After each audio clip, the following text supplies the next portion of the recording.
Yep, appreciate it. Good evening, everyone, and welcome to the Brian Crombie Radio Hour on Saga 960. I've got a really interesting gentleman to introduce you tonight. Erin Weir is his name. He's a consulting economist and a former member of Parliament. And we're going to discuss the Bank of Canada's recent spree of interest rate hikes and the latest job numbers. I read a really fascinating article Erin Weir had this past week, and he was talking about maybe we had too much of a focus on inflation and interest rates, and I think that that's an interesting topic, and so one that we need to really get into and delve into. Erin Weir, welcome to the show, sir. Thanks so much for having me, Brian. Yeah, absolutely. So tell me, if you could, a little bit about this argument that you made. Sure. Well, at the end of 2021, the federal government added this concept of maximum sustainable employment to the Bank of Canada's mandate. And I think, many of us welcome that.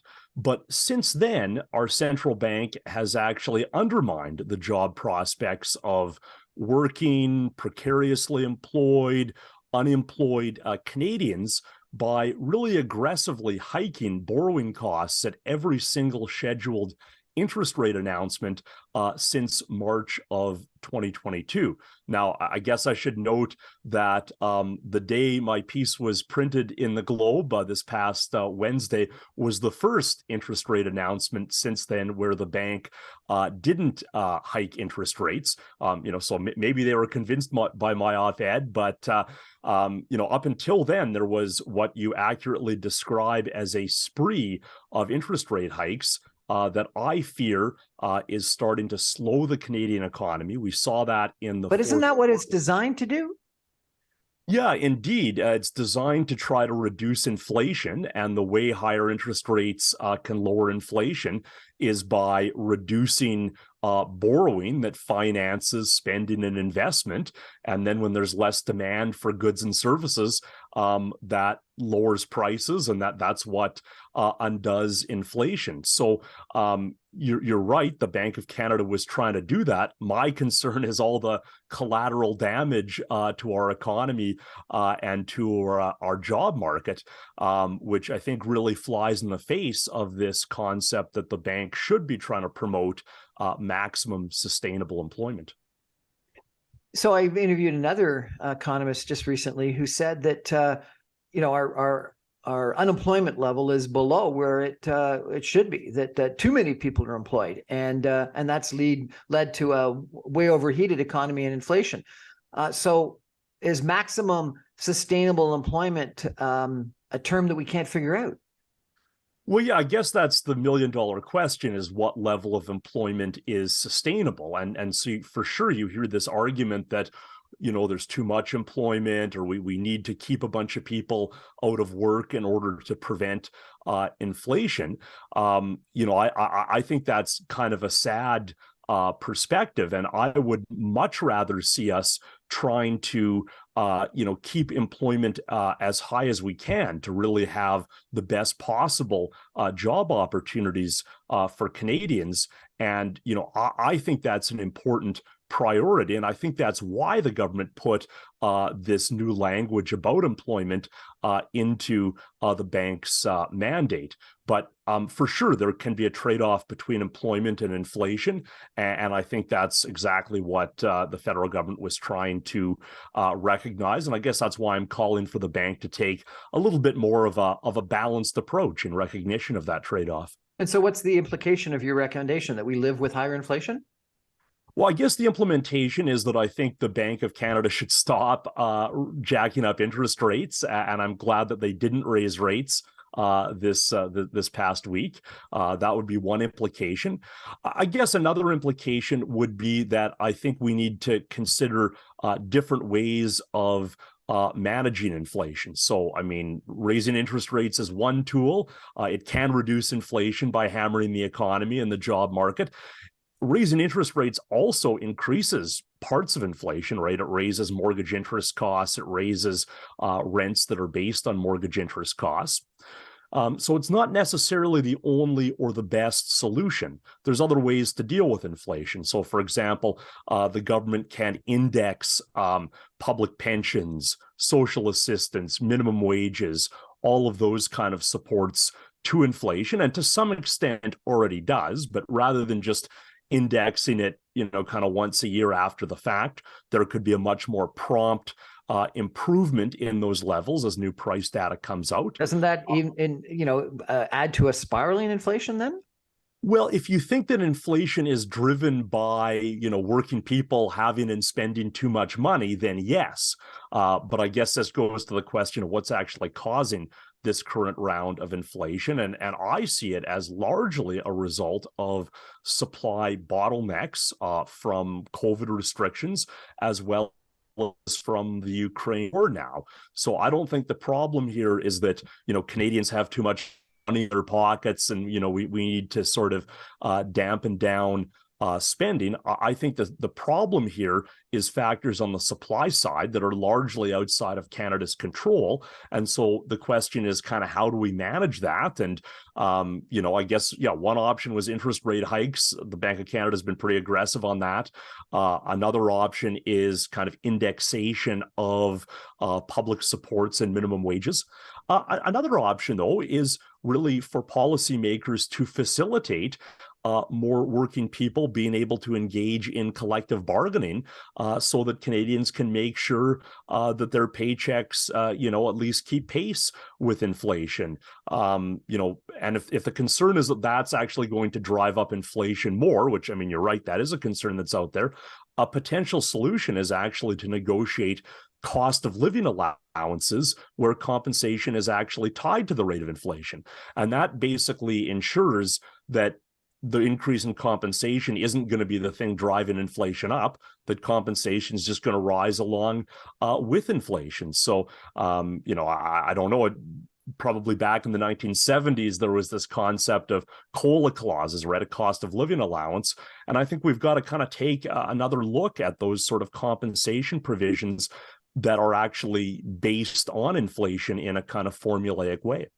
So it's almost as if you're advocating a system where people adapt to inflation with COLA clauses and things like that, collective bargaining, et cetera, rather than necessarily this economic strategy of bringing inflation down that the current government. I think it's got to be a combination of both, right? The Bank of Canada has already jacked up interest rates a lot from 0.25% in early last year to 4.5% today. So there's been a big change in interest rates already, and we have seen inflation already start to come down.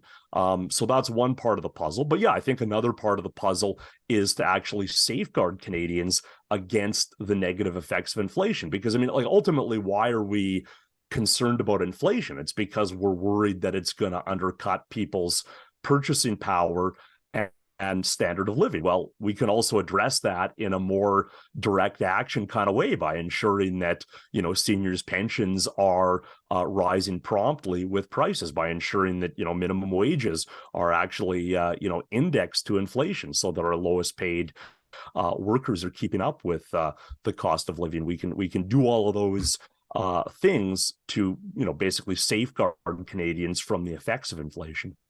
We're chatting with Erin Weir tonight. He's an economist, a former member of Parliament, and he's written an interesting column recently, and he's advocating it today that maybe the Bank of Canada and the federal government are too focused on bringing inflation down and rather should and raising interest rates, and rather should take a more balanced approach and not see our low unemployment rate as a negative. Frankly, I guess, Erin, you're seeing it as something that's a positive, which it is if people are employed and have got jobs and can make money. It's an interesting sort of different point of view than sort of the orthodoxy that we hear from most economists. And so a real pleasure to hear your argument. We're going to take a break for some messages and come back more with Erin Weir in just 2 minutes. Stay with us, everybody.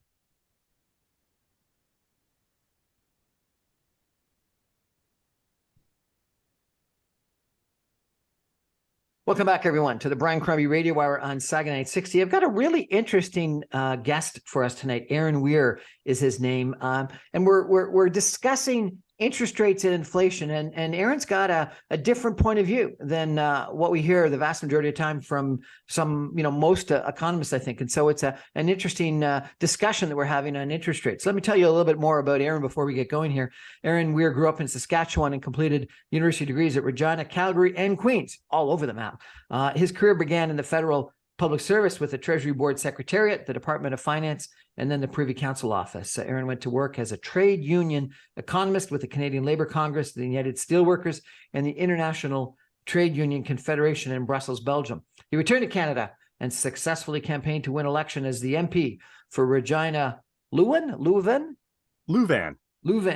Since completing his term in office, he has done economic work for the government of Nunavut and the Alliance of Canadian Cinema, Television, and Radio Artists. What a fascinating background you've got. I'd love to hear about your trade union times. I think that the Canadian Cinema, Television, Radio Artists, given some of the bills in front of Parliament today, would be an interesting topic as well. And what's happening in Nunavut would be interesting. So lots of interesting topics coming out of your background, sir. Thank you very much for joining us.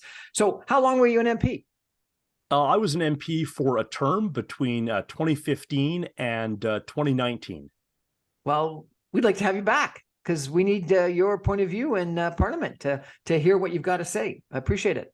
Yeah, well, I really welcome the opportunity to be able to bring kind of a progressive perspective to economic issues there. I mean, that was certainly a highlight for me, something I'd been very passionate about for a long time.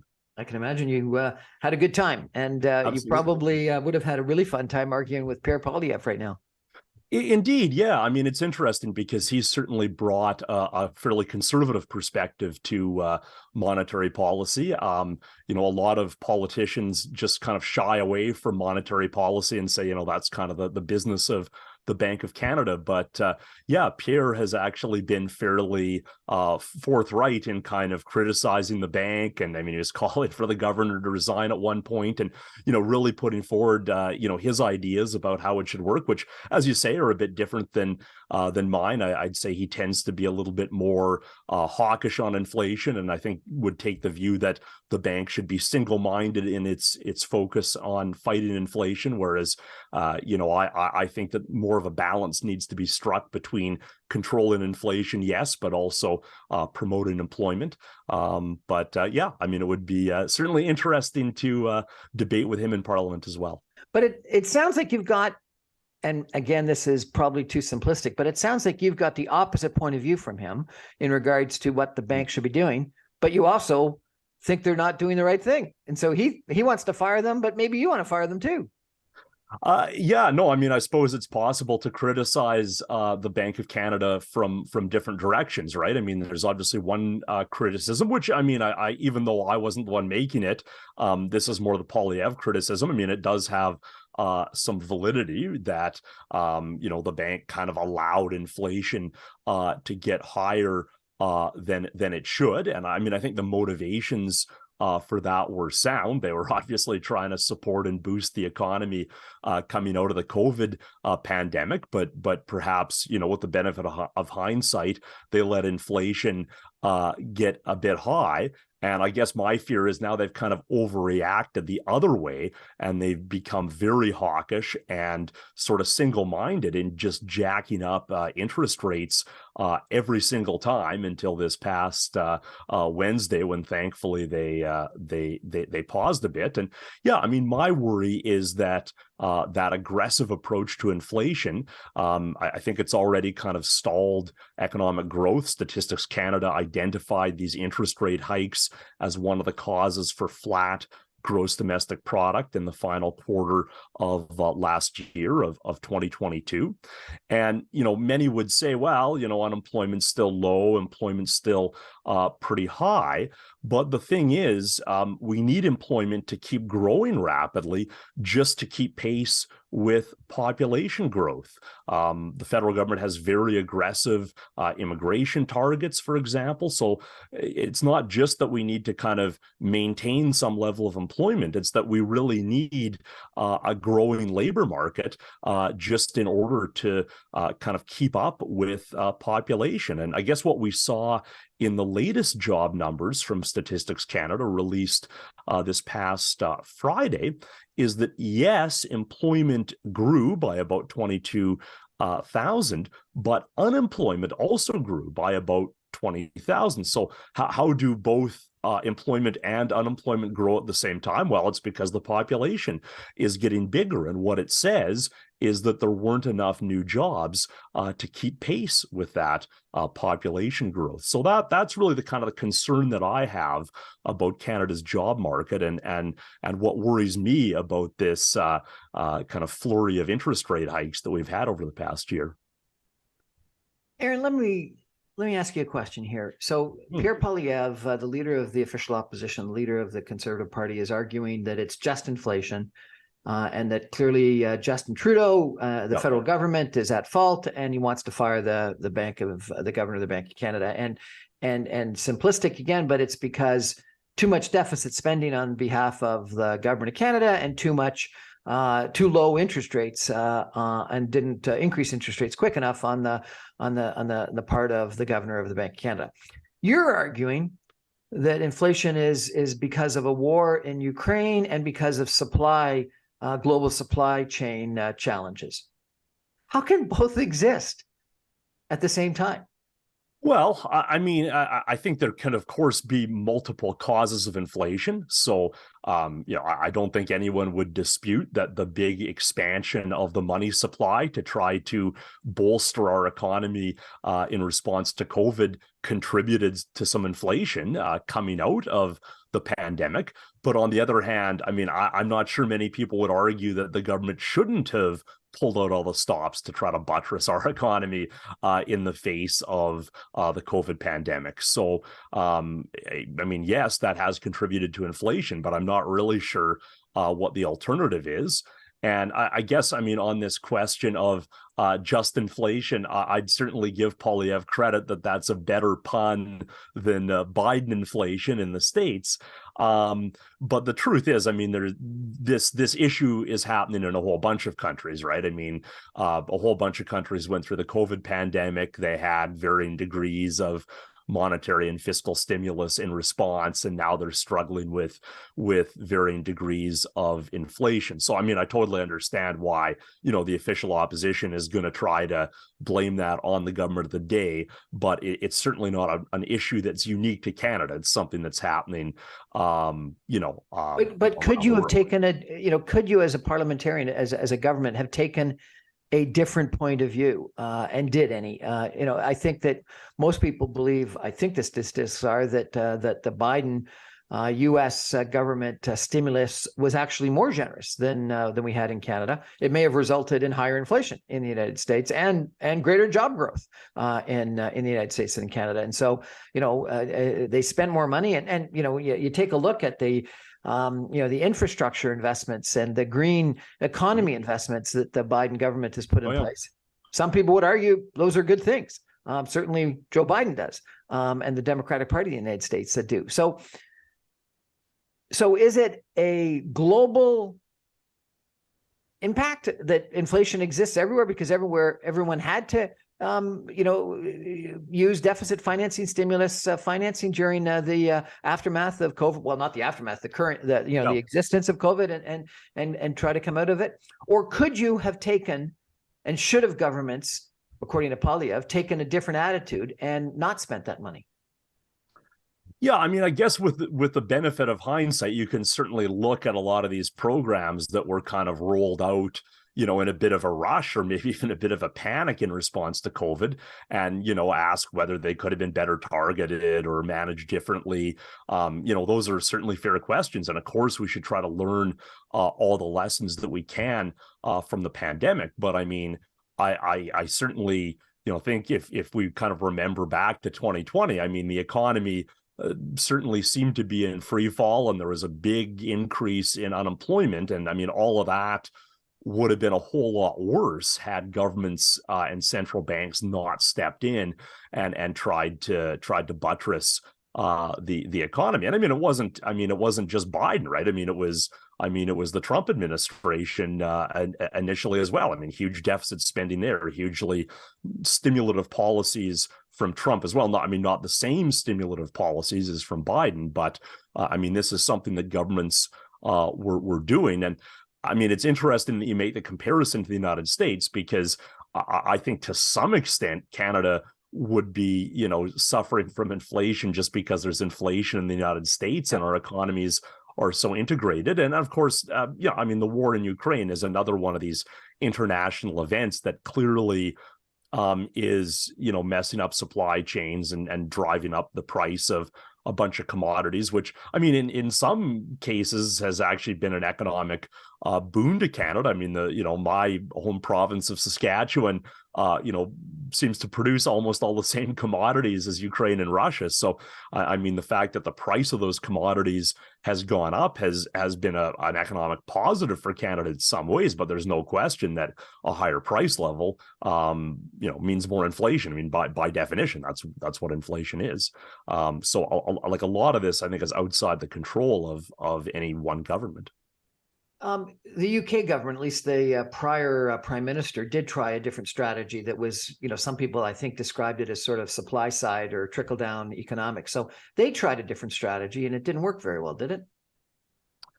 No. I mean, the UK is in big economic trouble for sure. I mean, it seems to be kind of a basket case. And I mean, I guess you could debate, how much of that is the kind of trickle down approach to economics, how much of it is, Brexit, how much of it is other things. But yeah, I would say certainly at this point, few would hold up the UK as sort of a model to emulate on economic policy. I had another economist who told me that it's really challenging for the Bank of Canada to have much of an independent interest rate policy, because if the Fed increases interest rates and the Bank of Canada doesn't, then the Canadian dollar is going to depreciate fairly dramatically relative to the US dollar, and that's going to drive inflation. What's your point of view on that? Well, yeah, I mean, there's certainly some truth in that. I mean, we are very integrated with the United States, and for sure, if interest rates go up in the U.S. and not in Canada, that's going to make investors more interested in holding U.S. dollars. It's going to drive down the Canadian dollar in relative terms. For sure, that lower exchange rate then raises the price of imported goods in Canadian dollar terms, and it translates into more inflation. So even if the Bank of Canada isn't really worried about the exchange rate, it kind of has to be because of the effect that it can have on inflation. So yeah, I mean, that is a very serious dynamic. And I guess it's something that's probably going to be put to the test here, because as you alluded to earlier, it seems like there actually is maybe a stronger economy and more inflation south of the border. I mean, we saw like more than 300,000 new jobs in the U.S. In this past jobs report. And we also see, more of a sense that the U.S. Federal Reserve is likely to keep raising interest rates. So for sure, that'll put pressure on the Bank of Canada to do the same.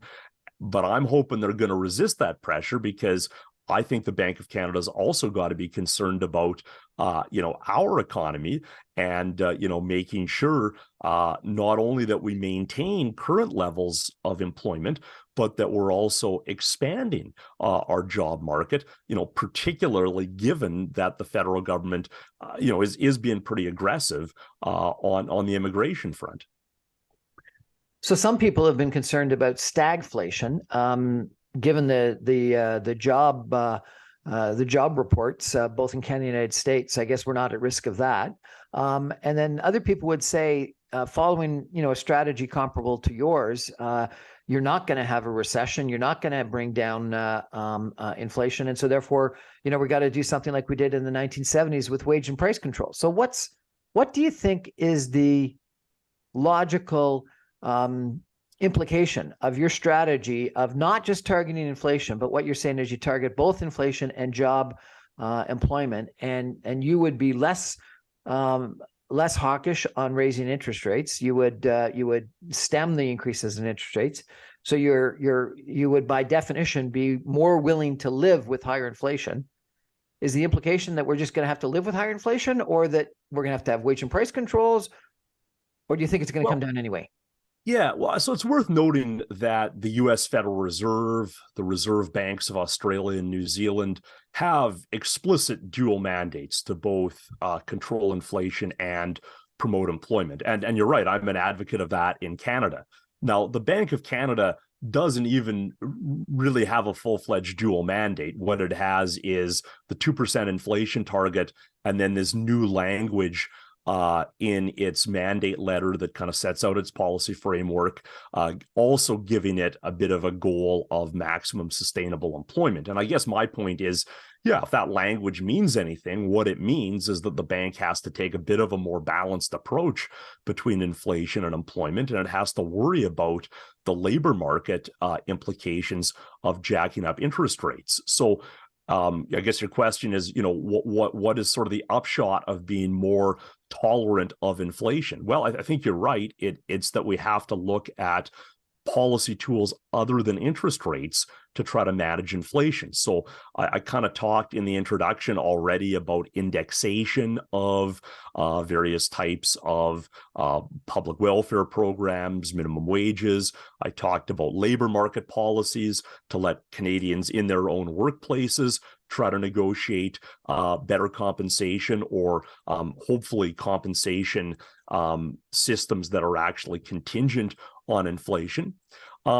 But what I think you've started to allude to is a whole other area of policy, which is that governments can sometimes regulate prices directly. I mean, there's certain prices that are already regulated by governments. There might be other areas where that can happen. You talked about wage and price controls. Another issue here, I think, is that there is a lot of corporate concentration in Canada. There's a lot of industries that are dominated by, 2 or 3 big companies that have a lot of pricing power as a result of that. So I think there's also a role for either regulation of those companies or competition policy to try to bring down those prices. I mean, telecom would come to mind as sort of an obvious example, where you have the highest cell phone rates in the whole world.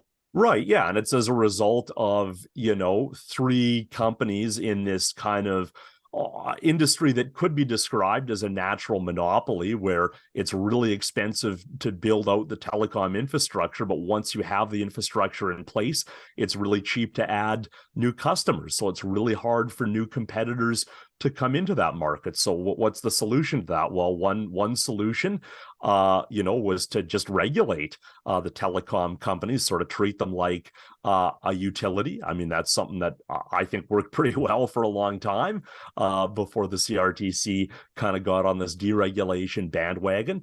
I guess coming from Saskatchewan, I mean, another solution, of course, is a public option in telecom. So telephone rates are quite a bit cheaper in Saskatchewan. Why? Because of SaskTel, because you have a provincial crown corporation in the telecom space that provides really good service at lower rates. And so certainly the private phone companies are allowed in the Saskatchewan market, but they've got to compete with SaskTel. So they offer cheaper services than, say, they would to most of your listeners in Ontario. So, I mean, you can break down this macro question of inflation into a question about how prices are set in a whole bunch of industries and markets. And I think there is a role for public policy in addressing market power and in trying to, bring down prices in some of those areas where they're too high.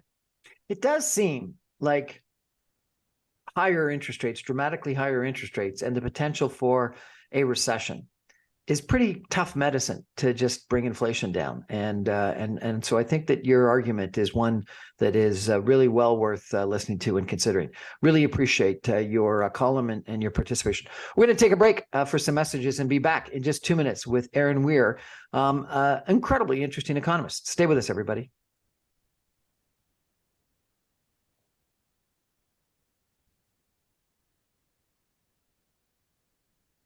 Welcome back, everyone, to the Brian Crombie Radio Hour on Saga 960. Erin Weir is our guest tonight. He's an economist. He's a former member of parliament. He's been an economist with numerous different organizations. I got to tell you, he's got a really interesting resume. He's got a Bachelor of Arts with great distinction, not just distinction or high distinction, but great distinction from the University of Regina. And he got the Jack Bone Medal for the highest graduating average in economics, the highest graduating average. Pretty impressive, sir. And he was president of the University of Regina Debate Society and a 3-time as prime minister awards semifinalist. So you want to be prime minister?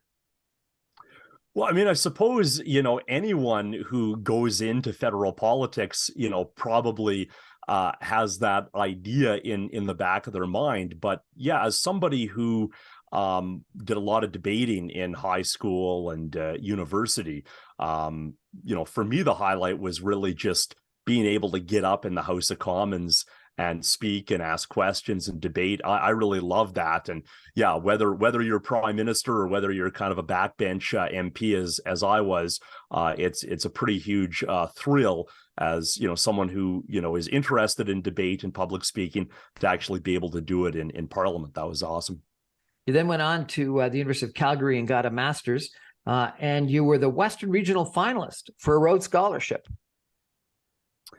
Yeah, so that was, of course, a very competitive process and kind of a combination of academic background as well as extracurricular activities. So yeah, for me, it was a lot of debating and politics. I think probably the stereotypical Rhodes Scholar is also an athlete, which I wasn't especially. So maybe that's why I stopped at the regional level. But yeah, it was nice to make it that far in the process. It was an honor. Would have been fun to have been a Rhodes Scholar. I was up for that. Maybe not got as far as you, but went through the process as well. Probably a couple of decades prior to you. And then you did another master's in public administration at Queen's University. And there you also got the highest academic standing. You're a brainiac. Well, thank you. Yeah, no, I certainly was very academically inclined, and I guess took my studies seriously, and was and am very interested in the world. And I guess, when you find subjects you're interested in, it's a lot easier to kind of bear down on them and really, work hard and remember things and study hard and all of that. You then went to the Government of Canada, the Canadian Labour Congress, the International Trade Union, the United Steelworkers, etc., all in economic professional situations. And then you, in 2015, became a member of Parliament in Regina. And you served as the vice chair of the Government Operations and Estimates Committee for 3 years, etc. Let me ask you, you obviously have got an incredibly, high academic background and an incredible experience, an economist in numerous different, union organizations and other organizations. I think a lot of people think that there's, a lot of people in politics that are career politicians that don't have a lot of outside expertise and maybe not the, anywhere close to the academic achievement that you've had. What does it take to be successful in politics? Do you have to be smart, or do you have to just be a retail politician, or do you have to be quick with the quip? What does it take to be successful in politics? Well, I think it takes a lot of different things. It could be a combination of everything that you mentioned. But of course, it's not just an individual merit competition. I mean, it's also a party system, right? So you probably, to be successful in Canadian federal politics or in politics in Canadian provinces, you'd need to have an affinity to a political party. You'd need to be able to win that party's nomination in a constituency where you can get elected under that party's banner. So a lot of variables need to kind of align the right way for someone to get elected. And so even though I was really interested in politics for a long time, like since I was a kid, I always knew it wasn't something that I could kind of rely on for a career or as a kind of reliable source of employment. So I always, did other things while kind of maintaining a bit of an interest in politics or an eye on politics. And, you're, of course, kind of giving, I guess, the highlights of the resume, but, it wasn't just like I kind of stumbled into it and got elected in 2015. I mean, I'd been active in politics for a long time before that. I'd run previously in 2004. I was actually kind of the sacrifice candidate against Ralph Goodale when he was the finance minister. So like he was a really long time Regina MP, and I carried the New Democratic banner against him, kind of knowing that I didn't have much chance of winning, but wanting to sort of get my name out there, learn the process, see what it was like. And I really did enjoy it. I enjoyed the process of kind of knocking on doors and talking to people. And then, of course, a decade later, there was a redistribution of federal electoral boundaries in Saskatchewan that, for the first time in a long time, created some purely urban seats in both Regina and Saskatoon. So before that, Regina and Saskatoon were each chopped up into 4 ridings that also included a lot of rural area, which was a great formula for the Conservatives. I mean, Goodale managed to kind of hang on in spite of that. He had a seat that was almost entirely in Regina. But the creation of these pure urban seats really presented an opportunity for New Democrats to get elected in Saskatchewan, which they hadn't for like a decade, like since the 2000 federal election. So 2015 was interesting in that way, but of course that meant there was a big battle just to get nominated. So I mean, that was a really close fight for the NDP nomination, Regina Louvan, and then the election was a really close fight too. In fact, I had a judicial recount. I only won by 132 votes. And so we went through the whole process of, basically judges overseeing a full recounting of the paper ballots. So, had any little thing gone differently in the redistribution or in the nomination or in the election campaign, I easily might not have been elected. So, it just goes to say that there's a lot of variables that have to line up for it to work out. 132 votes. That was it. Yeah, absolutely. So I guess when you win by that, did the number change with the judicial recount? Not really because of the recount. What happened is it was originally reported as, I think, a difference of 143 votes, and it turned out that on election night, one of the kind of poll clerks had transposed I think the Liberal and Conservative vote in one poll, so that shifted it a little bit. Obviously didn't change the outcome, but I think that error was enough for the Conservatives to kind of jump on it and say, okay, well, there was a mistake made here, so we got to do a recount. But the recount itself didn't really change anything. And actually, the recount wasn't totally finished. What happened is we got about 2/3 of the way through the recount, and the vote totals just weren't changing. And at that point, the Conservatives kind of threw in the towel and said, okay, let's stop this and we'll concede.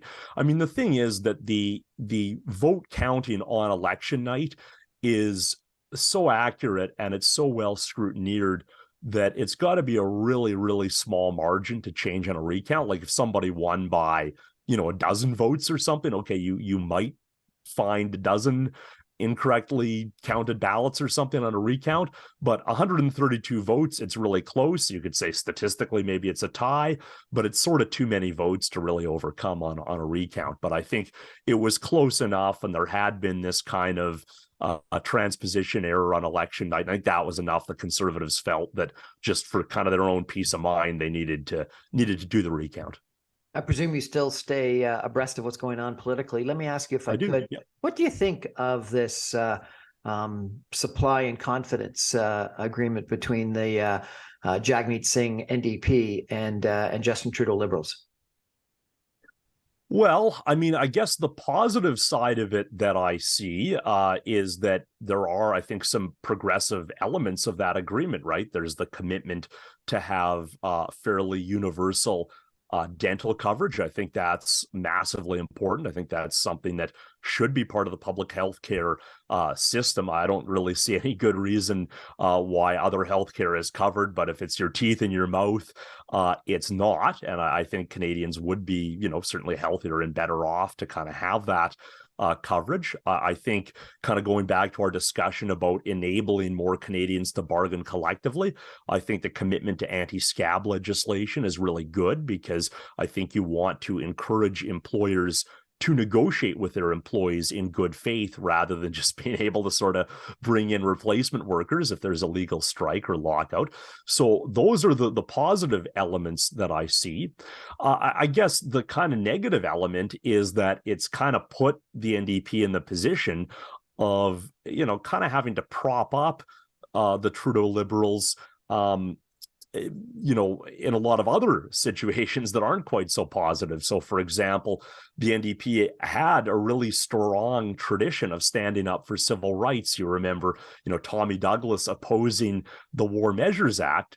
Well, when Trudeau, Jr., the current Trudeau, brought in the Emergencies Act in response to that, trucker convoy in Ottawa, the NDP just kind of went along with it. They didn't kind of, speak up for civil rights, which I thought was really disappointing, because while I'd certainly agree that a lot of that trucker convoy might have been pretty misguided or unclear in terms of what it was asking for, the Emergencies Act was huge overkill, in response to a protest that, for sure was causing some disruption and closing down some streets in downtown Ottawa, but, really wasn't a national emergency by any kind of reasonable definition. So, to me, that's kind of the downside of the supply and confidence agreement, is it's put the NDP in kind of a position of having to write the Liberals a bit of a blank check on a lot of things where maybe they shouldn't.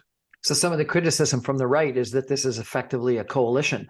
I spoke with an economist in Alberta, and they were saying that, the positioning that the UCP has in Alberta is that this is a Jagmeet Singh, Rachel Notley, Justin Trudeau, gang up against Alberta and against the right. But it sounds like you actually agree with that. You agree that it's almost a coalition, because they're propping up the federal government, the federal Liberal government. Yeah, I mean, I don't want to get into kind of semantics about the definition of coalition. I would say technically it's not a coalition because there's no New Democrats in cabinet. But in effect, it is a pretty strong agreement where it seems like the NDP is basically set to kind of prop up the Liberal government for the full term. And as I say, the positive side of that is if it achieves dental care and anti-scab legislation, those are good measures. But if it lets the Liberals get away with a lot of other things, maybe that isn't so great. And it does kind of throw into question a bit the NDP's identity, or its kind of, role as a distinct force in Canadian politics. I guess the risk is that it kind of frames the next election as, well, either you like the government and then you vote Liberal, or you don't like it and then you vote Conservatives, and the NDP kind of gets squeezed out. I think that's the risk in this kind of arrangement. Let me turn to Saskatchewan, if I could. You were an MP from Saskatchewan. You grew up in Saskatchewan. Yep. Saskatchewan was, the birthplace of social healthcare. Was you pointed out Crown Corporation for telephone.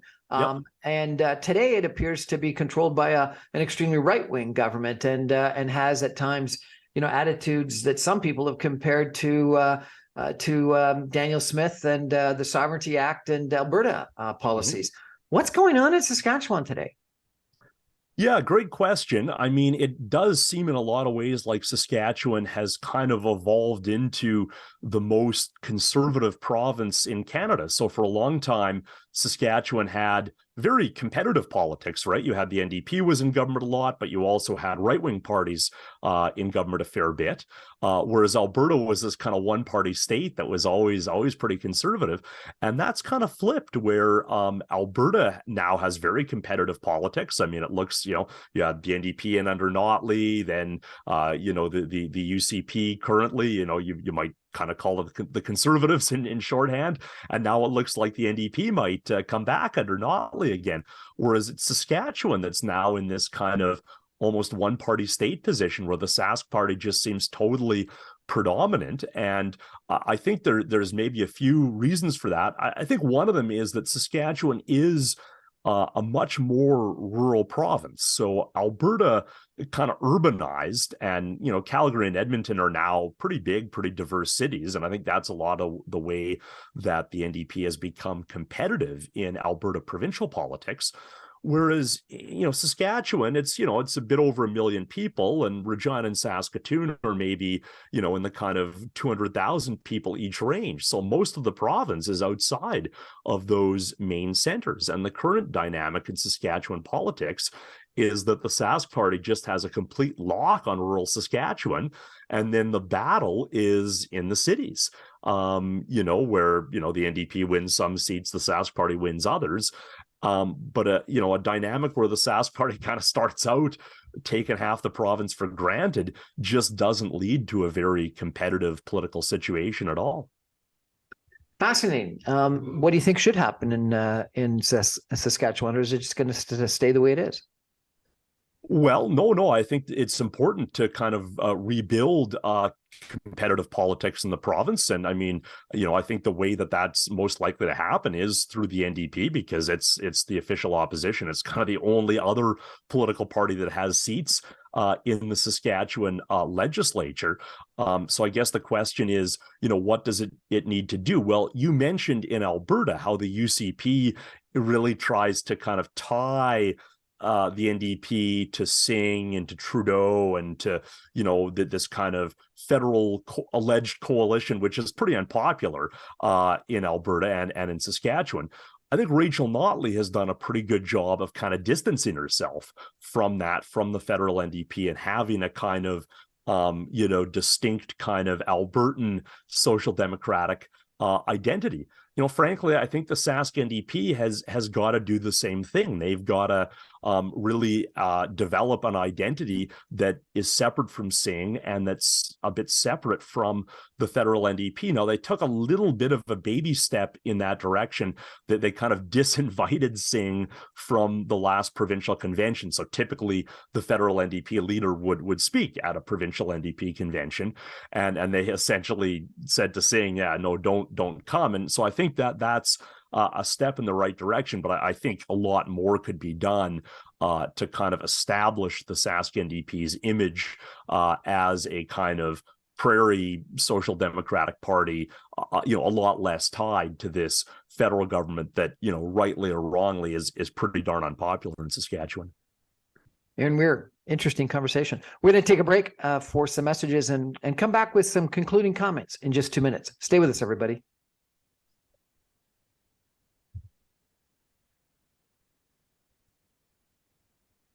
Welcome back, everyone, to the Brian Crombie Radio Hour on Saga 960. We're chatting today with Erin Weir. He's got really quite an impressive background in academics, as an economist, and as a member of parliament. And it's pretty unique to have that combination of experience. And so I've really enjoyed. And he's got a different point of view than you hear from the vast majority of orthodox standard economists that I hear from, at least, and read, that work for a big bank or economic think tanks, because he believes that maybe we shouldn't be fighting inflation, or at least raising interest rates to fight inflation as much as the Bank of Canada and the vast majority of economists have been arguing, because he thinks that we should be interested in jobs and employment and helping people deal with the inflation. And so I think that's interesting.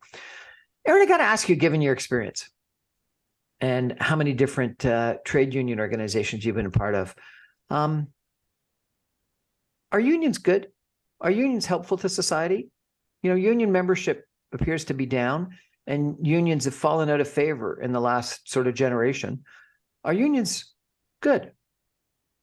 Well, I think so, absolutely, because I think in the absence of unions, you've got a real imbalance in bargaining power between, the employer or the boss and the employees or the workers. So if you want to kind of ensure that people are actually earning a fair share of the value they produce, it's important to have a mechanism for them to come together and bargain collectively with their employer. And I mean, that's exactly what unions are.